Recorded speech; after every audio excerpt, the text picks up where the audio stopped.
हितेश बेशर्मी से अपनी माँ शारदा जी से बोलते जा रहा था। माँ, तुम अपना सामान पैक कर लो और अपनी तीनों बेटियों को लेकर मेरे घर से निकल जाओ। अब मैं तुम्हें अपने घर में नहीं रख सकता हूँ। बेटे की बातें सुनकर शारदा जी स्तब्ध सी खड़ी रह गई। आंखों में आंसू लिए हुए बोली, बेटा, मैं इस उम्र में कहाँ जाऊँगी, और वो भी तीन तीन बड़ी बेटियों को लेकर।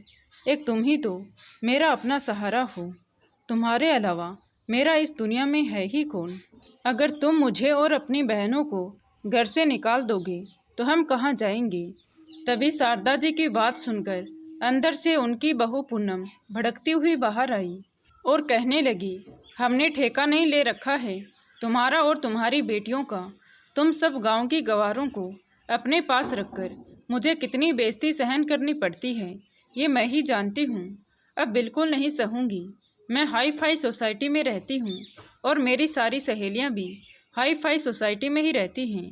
तुम लोगों की वजह से मैं उन्हें अपने घर भी नहीं बुला पाती हूँ। तुम लोगों को देखकर वो लोग मुझ पर हंसती हैं।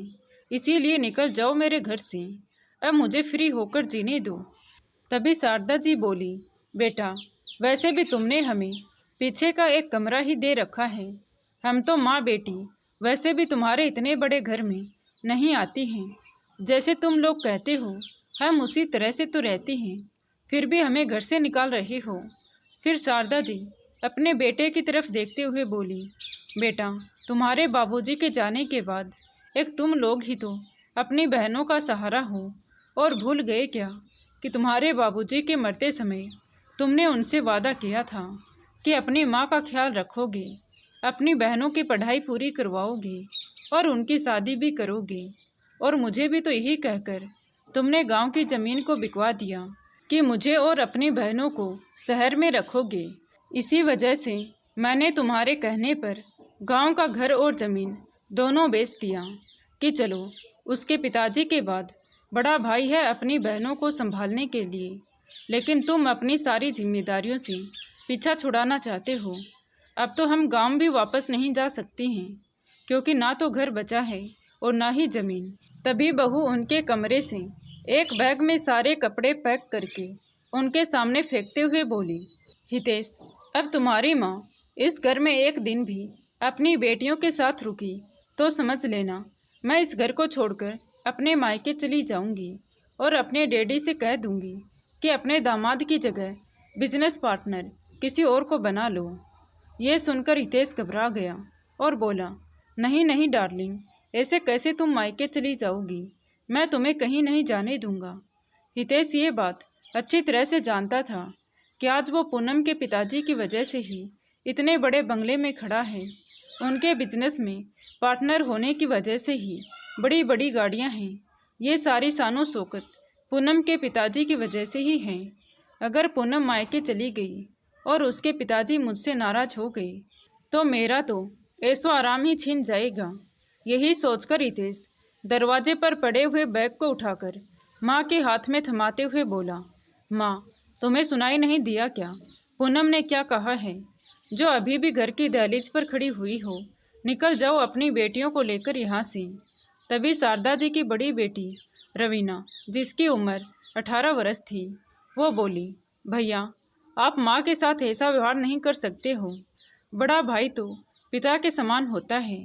बचपन में हम सभी लोग साथ साथ में खेलते थे। मुझे तो अपने भाई पर इतना गुमान था, लेकिन आज आपके व्यवहार को देखकर मन बड़ा दुखी हो गया। मुझे तो लगा था कि पिताजी के जाने के बाद आप हम सबकी जिम्मेदारी बहुत अच्छे से निभाएंगे। तुमसे हम सबकी बड़ी ही उम्मीदें थी। आज तुम्हारे पास सब कुछ है, इतना बड़ा बंगला, बड़ी गाड़ी, खूब सारा पैसा है, तो क्या अपनी बूढ़ी माँ और बहनों को नहीं रख सकते हो। तभी चिल्लाती हुई पूनम बोली, हाँ हाँ, तुम्हारी अकेली माँ होती तो घर के किसी कोने में रख भी लेते, पर पूरी की पूरी पलटन साथ में लेकर चलती है तुम्हारी माँ। अब तीन तीन बेटियों को रखना हमारे बस की बात नहीं है। हमने इधर कोई धर्मशाला नहीं खोल रखी है जो तुम लोगों को अपने घर में रखेंगे। इसीलिए अब तुम लोग मेरे घर से निकल जाओ। ये घर मेरे डैडी का दिया हुआ है, इसमें सिर्फ मेरा और मेरे पति का हक है। दरअसल पूनम को यही चिंता थी कि कहीं ऐसा ना हो उसका पति हितेश अपनी माँ और बहनों के प्यार की वजह से कहीं पिघल जाए और उनके पढ़ाई लिखाई के खर्च और शादी ब्याह के खर्चे उठाने के लिए तैयार ना हो जाए। इसीलिए पूनम ने पहले ही ये प्लान बना लिया था कि इन माँ बेटी को घर से निकालना ही बेहतर है और हितेश को भी अपनी माँ और बहनों से पैसा और शानो शौकत ज़्यादा प्यारा था। वो अपनी ज़िंदगी के ऐशो आराम के लिए अपनी माँ और बहनों को छोड़ने के लिए तैयार था। थोड़ा बहुत हितेश अगर माँ की तरफ खींचता भी तो पूनम उसे अपने डैडी की धमकी देकर अपनी बात मनवा लेती। वो अच्छी तरह से जानती थी कि हितेश को पैसे ज़्यादा प्यारे हैं और अपने बूढ़ी माँ और बहनों की वजह से वो अपनी लग्जरी लाइफ कभी नहीं छोड़ेगा। ये सब सोचते हुए वो फिर से बोली, बुढ़िया सुनाई नहीं देता है क्या? उठाओ अपना सामान और निकल जाओ मेरे घर से। तभी बड़ी बेटी रवीना बोली, भाभी अब आप एक भी शब्द मत बोलिएगा, बहुत बेइज्जती कर ली है माँ की और कुछ कहा तो मुझसे बुरा कोई नहीं होगा। ओहो देखो तो सही तुम्हारी बहन के नखरे, गुरूर तो ऐसा बड़ा है जैसे कहीं की महारानी हो। महारानी हो या नहीं, लेकिन आपकी फालतू की बातें अब नहीं सुनूंगी। जब तक आपके घर में रह रही थी तब तक हमने बहुत कुछ सहन किया था। तुम्हारे घर के सारे काम भी हम चारों माँ बेटियां ही करती थी, कुछ फोकट में नहीं रखती थी तुम हमें अपने घर में। अब इन्हीं कामों के लिए तुम्हें काम वाली रखनी पड़ेगी, तब तुम्हें हमारी कीमत पता चलेगी। देख रहे हो अपनी बहन के तेवर, हाथ में एक पैसा नहीं है लेकिन अकड़ सातवें आसमान पर है। भाभी ये अकड़ नहीं बल्कि स्वाभिमान है। तभी शारदा जी बेटी को शांत कराते हुए बोली, बेटा शांत हो जाओ, शहर में आकर बेटा इतना बदल जाएगा इसकी कभी हमने कल्पना भी नहीं की थी। अब बहू तो पराई थी लेकिन बेटा भी पराया हो गया है, तो अब इधर रहकर हम क्या करेंगे? ठीक है बेटा तुम्हारे घर से जा रहे हैं। जाते जाते शारदा जी अपनी बहू से बोली, बहू तुम्हें जिस पैसे और रुतबे का इतना घमंड है ना, एक दिन देखना मेरी बेटियां तुम्हारा घमंड तोड़ देंगी, वो भी कामयाबी के ऐसे मुकाम को छुएंगी जिसकी कभी तुमने उम्मीद भी नहीं की होगी। शारदा जी की बात सुनकर बहू हंसने लगी और बोली, हाँ हाँ क्या आता है तुम्हारी बेटियों को, झाड़ू पोछा करने के सिवा तो उन्हें कुछ आता नहीं है। किसी के घर में जाकर बस यही कर सकती हैं वो, इससे ज़्यादा कुछ नहीं। चली मेरी बराबरी करने। कहते हुए पूनम ने शारदा जी और उनकी बेटियों को धक्का दे दिया और बोली, पलटकर दोबारा मेरे घर में कभी मत आना। शारदा जी अपने बेटे की तरफ बड़ी आस से देख रही थी, पर बेटा भी चुपचाप सर झुकाकर घर के अंदर चला गया। बेटे का व्यवहार शारदा जी को खाए जा रहा था, लेकिन कर भी क्या सकती थी। तीनों बेटियों को लेकर शारदा जी वहाँ से चल दी और थोड़ी दूर जाकर सड़क के किनारे एक पेड़ के नीचे बैठ गई। तभी सबसे छोटी बेटी प्रिया रोने लगी और बोली, माँ अब हम कहाँ जाएंगे, कहाँ रहेंगे? क्या हमें इसी पेड़ के नीचे रहना होगा? बेटी की बात सुनकर शारदा जी ने अपनी तीनों बेटियों को गले से लगा लिया और हिम्मत देते हुए कहने लगी, नहीं बेटा, एक दिन हमारा अपना घर भी होगा, हम भी अपने घर में शान से रहेंगे, सारी सुख सुविधाएं होंगी, कोई कमी नहीं होगी हमारे पास भी। बस कुछ दिनों की मुसीबत है और हमें इसे पार करना है। सुख दुख तो सबकी ज़िंदगी में आता है बेटा, अभी हमारा अच्छा समय नहीं चल रहा है, भगवान हमारी परीक्षा ले रहे हैं। तभी तो 5 महीने पहले तुम्हारे पिताजी हमें छोड़कर चले गए और अब तुम्हारे भैया ने भी हमें छोड़ दिया, लेकिन ये समय भी बीत जाएगा और एक दिन देखना हमारा समय भी आएगा। इस तरह से अपनी बेटियों को शारदा जी हिम्मत दे रही थी। शारदा जी की हिम्मत की वजह से ही उनकी बेटी रवीना भी बड़ी ही हिम्मत वाली थी। शाम होते होते सबको भूख लगने लगी। माँ इधर आसपास कुछ दिखाई भी नहीं दे रहा है। जब से भैया के पास शहर में आए हैं तब से भैया हमें कहीं लेकर भी नहीं गए जिससे शहर में हमारी कुछ जान पहचान हो। तभी पास में ही किसी मंदिर की घंटी की आवाज़ आने लगी। तभी शारदा जी ने कहा, चलो उधर ही चलते हैं, हो सकता है उधर हमें कुछ खाने को मिल जाए। शारदा जी अपनी बेटियों को लेकर मंदिर की तरफ चल पड़ी। देखा तो मंदिर में भगवान की दया से भंडारा हो रहा था।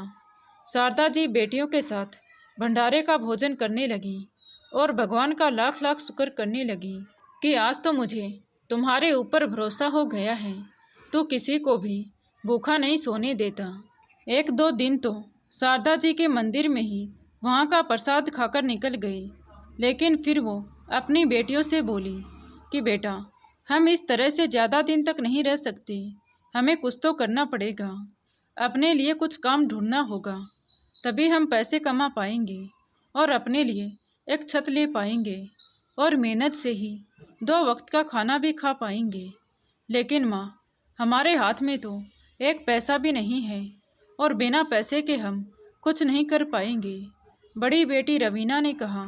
तो शारदा जी ने अपने कानों के छोटे छोटे कुंडल को उतारते हुए रवीना के हाथ में रख दिए और बोली कि बेटा, हम इन सोने के कुंडलों को बेच देंगे, पर माँ, हमें तो पता भी नहीं है कि हम इनको कहाँ बेचेंगे।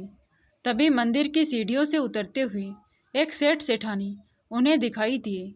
शारदा जी उनके पास गई और हाथ जोड़कर बोली, आप मुझे बड़े ही धनी व्यक्ति लग रहे हैं, मुझे पैसों की बहुत ज़रूरत है, आप मेरे सोने की कुंडल ले लीजिए, खरे सोने के हैं, चाहे तो आप इनको चेक भी करवा सकते हैं और इसके बदले में जितनी भी कीमत आपको ठीक लगे वो मुझे दे देना, क्योंकि मुझे पैसों की बहुत ज़रूरत है।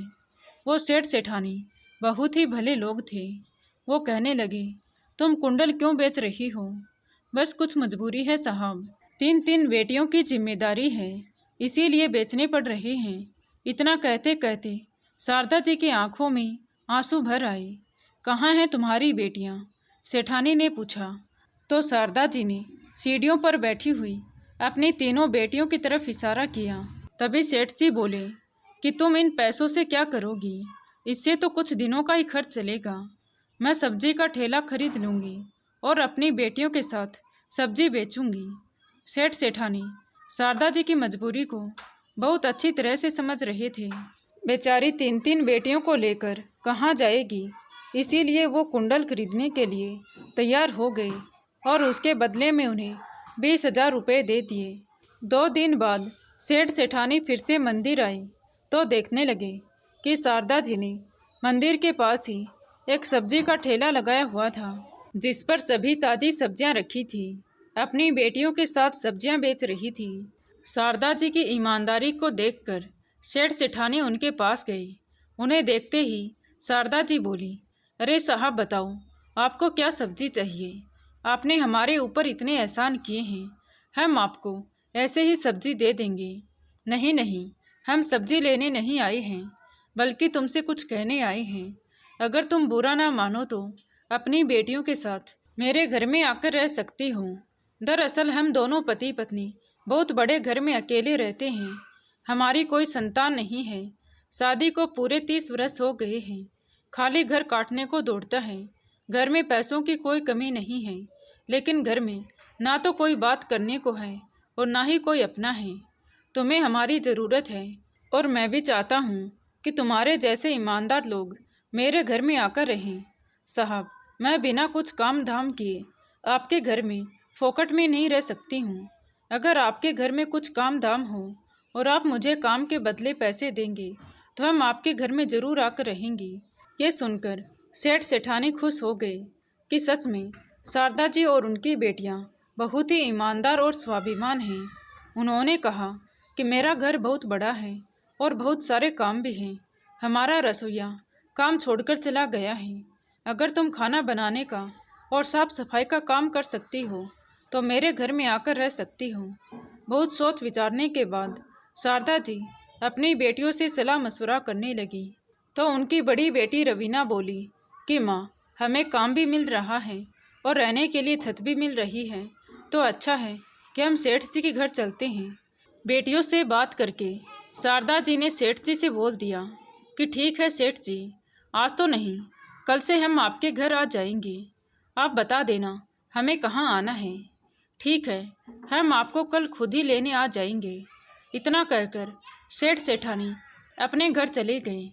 उनके जाते ही शारदा जी के बेटे बहू मंदिर में आई और उनकी नज़र शारदा जी और उनके ठेले पर गई।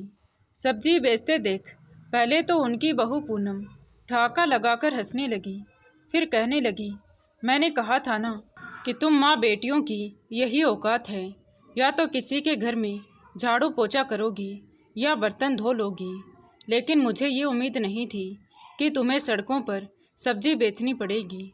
और क्या तुम्हें यही शहर मिला था सब्जी बेचने के लिए? कुछ तो मेरे बारे में सोच लिया होता। बहू, अगर आज मुझे सब्जी का ठेला लगाना पड़ रहा है तो इसके जिम्मेदार भी तुम दोनों ही हो, क्योंकि तुम दोनों के कहने पर ही मैंने गांव की ज़मीन और घर बेच दिया। लेकिन शहर में आकर बेटा इतना स्वार्थी निकल जाएगा, इसका नहीं पता था हमें। अगर गांव में मेरा घर और ज़मीन होती तो हम वहीं चले जाते, लेकिन तुम दोनों ने हमें कहीं का नहीं छोड़ा है, हमारा सब कुछ छीन लिया है। लेकिन एक दिन हमारा समय ज़रूर बदलेगा। जितना आज तुम मेरा और मेरी बेटियों का मजाक बना रही हो, एक दिन देखना तुम्हारे बराबरी में मेरी बेटियां खड़ी होकर दिखाएंगी। तभी बहू फिर से हंसते हुए कहने लगी, क्यों मजाक करती हो बुढ़िया? सब्जी का ठेला लगाकर तुम्हारी बेटियां मेरी बराबरी करेंगी। हटाओ यहाँ से सब्जी का ठेला। कहते हुए बहू ने सारी सब्जी फेंक दी। बेटा पास में खड़ा सब कुछ देख रहा था, पर कुछ नहीं बोला। सब्जी फेंककर दोनों बेटे बहू कार में बैठकर अपने घर चले गए। आज शारदा जी और उनकी बेटियों की आंखों में आंसू नहीं थे, बल्कि उन सबके दिल में एक ऐसी तमन्ना जाग उठी थी कि अब बस किसी भी तरह से खूब सारे पैसे कमाने हैं और भाई भाभी को उनकी औकात दिखानी है। फिर चाहे उसके लिए हमें दिन रात मेहनत करनी पड़े। हम तीनों बहनें मेहनत करेंगी, लेकिन अपनी माँ का सर कभी नहीं झुकने देंगी। माँ, तुम चिंता मत करो, रवीना ने कहा तो शारदा जी ने अपनी तीनों बेटियों को गले से लगा लिया। अगले दिन सुबह सुबह मंदिर के पास शारदा जी अपनी बेटियों के साथ बैठी हुई थी कि तभी सेठ सेठानी अपनी कार लेकर उन्हें लेने के लिए आ गए। पहले सबने भगवान के दर्शन किए और फिर चारों माँ बेटी सेठ सेठानी के साथ कार में बैठकर उनके घर आ गई। सच में सेठ जी का घर बहुत बड़ा था, लेकिन उस घर में रहने वाले सिर्फ 2 ही लोग थे। बाहर की तरफ एक पोर्शन बना हुआ था जो कि उनके घर के रसोइये का था। शारदा जी अपनी तीनों बेटियों के साथ उसी पोर्शन में रहने लगी। एक दिन सेठानी वहां आई तो उन्होंने देखा कि शारदा जी की दोनों बड़ी बेटियां घर का सारा काम निपटाने के बाद कुछ पढ़ रही थी। क्या पढ़ रही हो बेटा? कुछ नहीं आंटी जी, ये मेरी पुरानी किताबें हैं। पढ़ने का बहुत शौक है, लेकिन पढ़ाई बीच में ही छूट गई, इसीलिए अपनी पुरानी किताबों को पढ़कर मन हल्का कर लेते हैं। क्या तुम्हें पढ़ाई का शौक है तो हमें पहले क्यों नहीं बताया? कल ही हम तुम्हारा किसी अच्छे से कॉलेज में एडमिशन करवा देते हैं। तुम्हारा ही क्यों, तुम तीनों बहनों का कॉलेज और स्कूल में एडमिशन करवा देंगे। आराम से पढ़ाई करना। सेठानी की बात सुनकर तीनों बेटियों की आंखों में खुशी की चमक दौड़ गई। पढ़ाई की बात आने पर वो एक बार भी मना नहीं कर पाई। जल्दी ही सेठ और सेठानी ने उनका एडमिशन करवा दिया। घर के सारे काम धाम करने के बाद शारदा जी की तीनों बेटियां मन लगाकर पढ़ाई करती। रवीना का LLB करने का सपना था और जल्द ही उसने अपने इस सपने को पूरा कर दिखाया।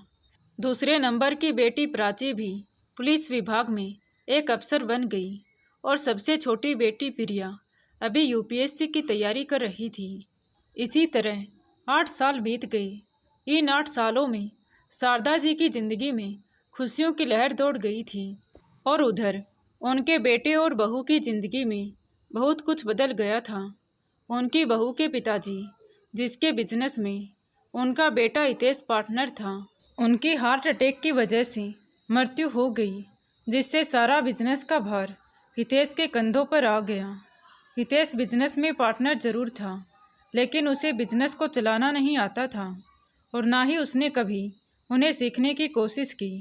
सिर्फ ऊपरी तौर पर वो अपनी पत्नी के पिता का साथ देता रहा। धीरे धीरे उसके बिजनेस में घाटा होता गया और एक दिन ऐसा आया कि उसका सारा बिजनेस घाटे में चला गया। अब उसके पास कोई काम धंधा नहीं था, इधर उधर भटकते हुए काम ढूंढ रहा था।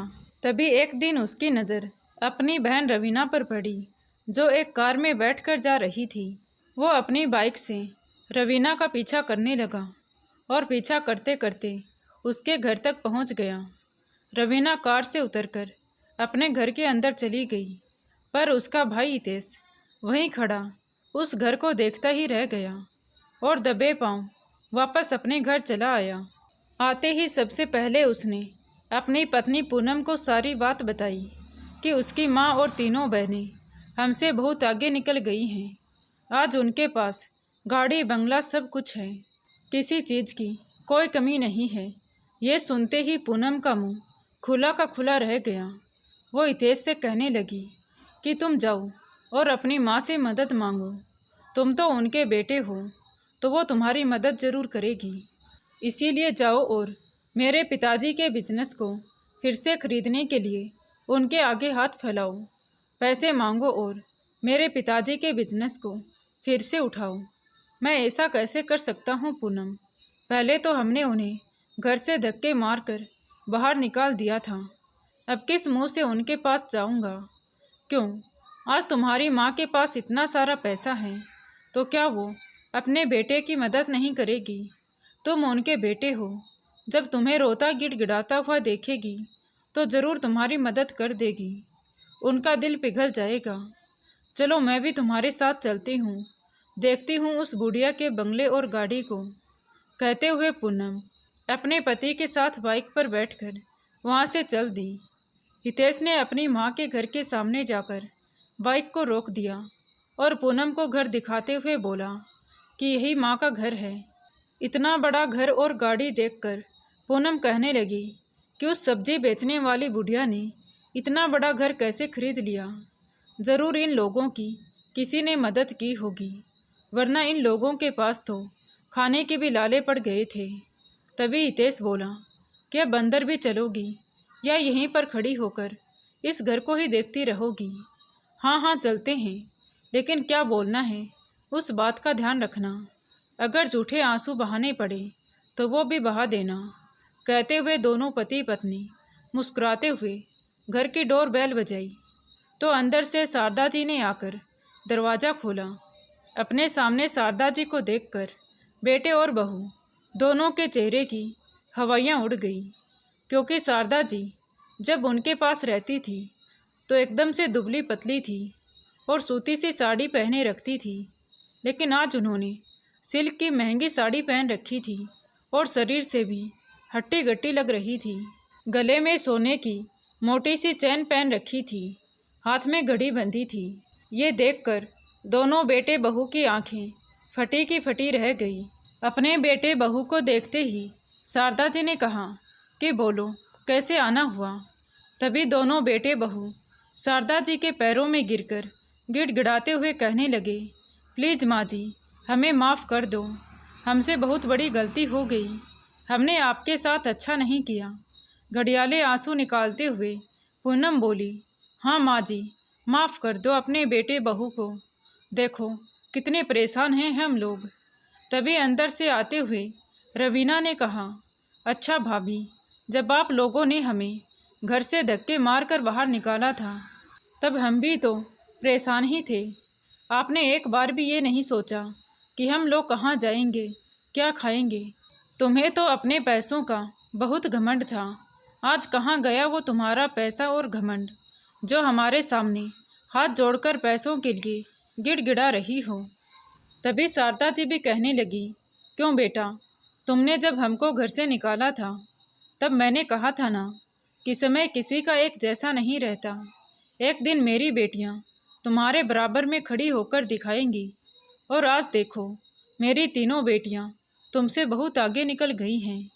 तुम्हें अपने पैसों का और अपने स्टेटस का बहुत ज़्यादा घमंड था, तो देखो आज पूरे शहर में मेरी बेटियों के चर्चे हैं।